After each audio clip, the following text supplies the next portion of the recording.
मथुरा के चंद्रपुरी में आयोजित श्रीमद् भागवत कथा के आयोजन के दौरान व्यासपीठ से आचार्य लक्ष्मीकांत शास्त्री ने सभी लोगों से आह्वान किया कि मनुष्य का जीवन 84 लाख योनियों को भोगने के बाद मिलता है, इसलिए इससे व्यर्थ ना गवाएं। सभी लोगों को अपने मनुष्य होने का गर्व होना चाहिए और ऐसे कार्य करने चाहिए जो कि मनुष्य जाति के लिए प्रेरणा स्रोत हो।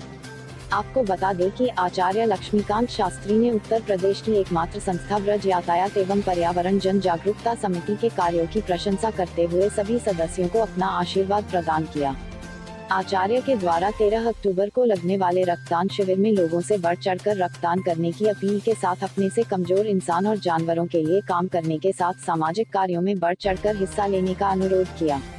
इस अवसर पर प्रदेश अध्यक्ष विनोद दीक्षित, प्रदेश मीडिया प्रभारी हेमंत अग्रवाल के द्वारा संयुक्त रूप से आचार्य लक्ष्मीकांत शास्त्री को समिति की तरफ से सम्मानित किया गया।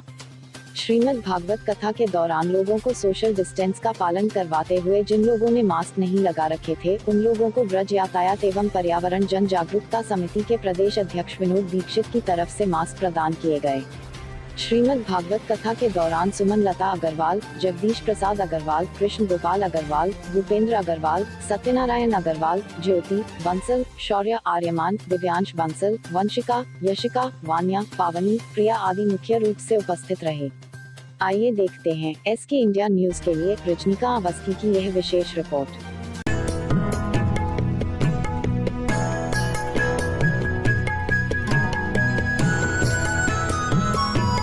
श्री कृष्ण के नाम का आओ करें गुणगान, कृष्ण ही जपें, कृष्ण ही भजें, हम सुबह शाम, जीवन हो जाएगा कृतार्थ। जब कृष्ण शरण में आओगे तर जाएंगे पाप सारे, जब कृष्ण को पाओगे भक्तों में शांति की अलख जगाने और कृष्ण की लीलाओं का दर्शन करवाने हेतु।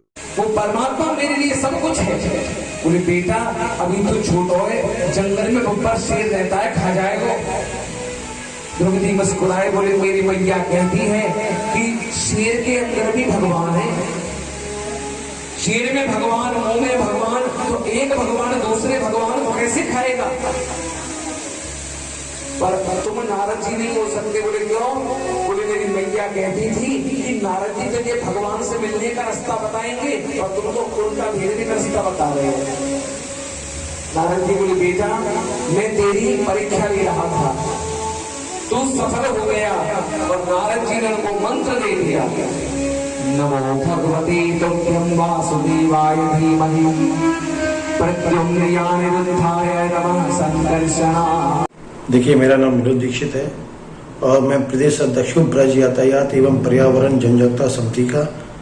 हम आज यहाँ पर चंद्रपुरी मथुरा में आए हुए हैं, जहाँ पर हमारे साथी प्रदेश महासचिव आचार्य लक्ष्मीकांत शास्त्री जी के द्वारा आयोजित श्रीमद् भागवत कथा का आयोजन किया जा रहा है और हमने पूरी टीम की तरफ से उनको यहाँ पर सम्मानित किया है। साथ ही उनके द्वारा पूरी टीम को आज उनके सामाजिक कार्य के लिए सभी साथियों को उन्होंने बधाई दी है।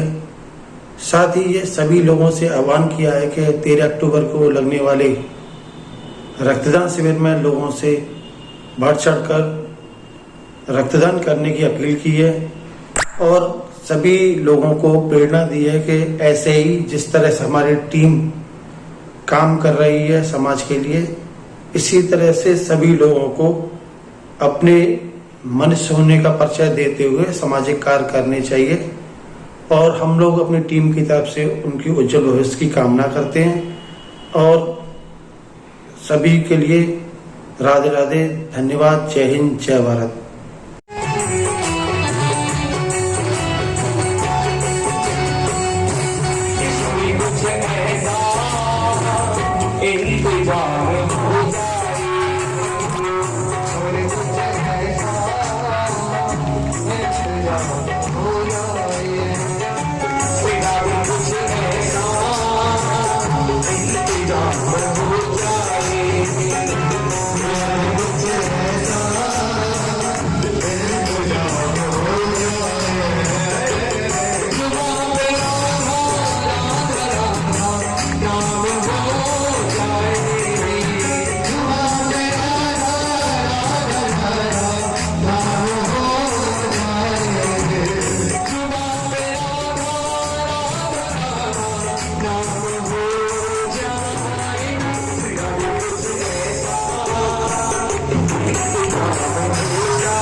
भगवते पुरुषाय तुभ्यम्।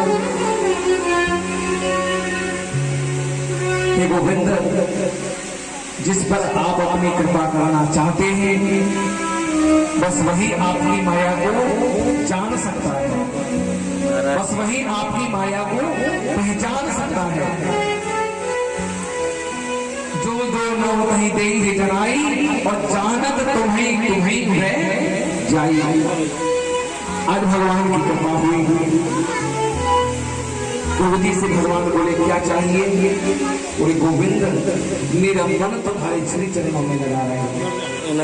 नारायण भगवान बोले अभी तो आप अपने राज्य में लौट जाइए, उसके बाद में आप मेरे लोक में पधारिए।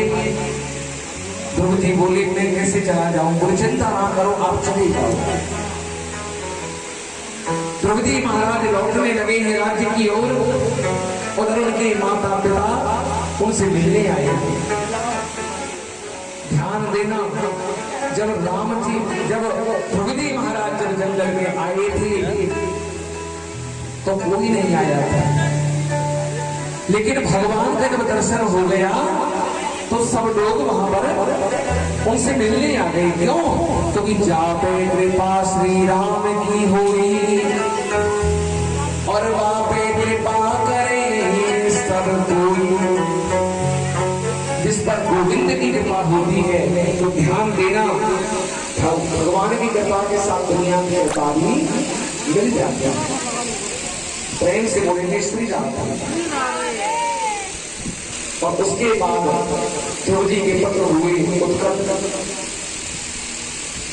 के आगे चल करके पत्र होते हैं गए। पेड़ के अत्याचारों से पृथ्वी दुखी हो गई।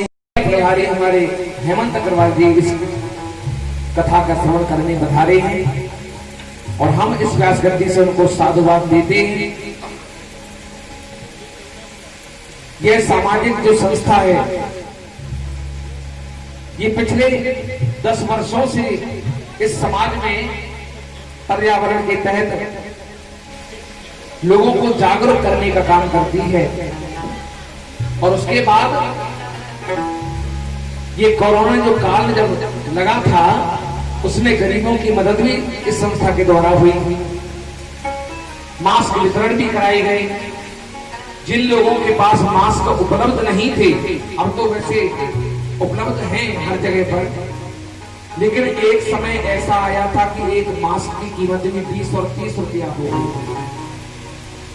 उस समय पर इस संस्था के द्वारा गरीबों के लिए निःशुल्क मास्क वितरण, उनके लिए भोजन की व्यवस्था आदि अनेक पुण्य कार्य कई महीनों से लगातार किए गए। और अब इसी संस्था के द्वारा दैनिक जागरण अखबार के सौजन्य से एक निःशुल्क ब्लड कैंप शिविर का आयोजन किया जा रहा है परसों मथुरा के अंदर। और मेरा निवेदन है इस व्यास गद्दी से कि जो छोटे छोटे बच्चे जिनके अंदर रक्त की कमी हो जाती है और उनको हर महीने रक्त चढ़ाया जाता है,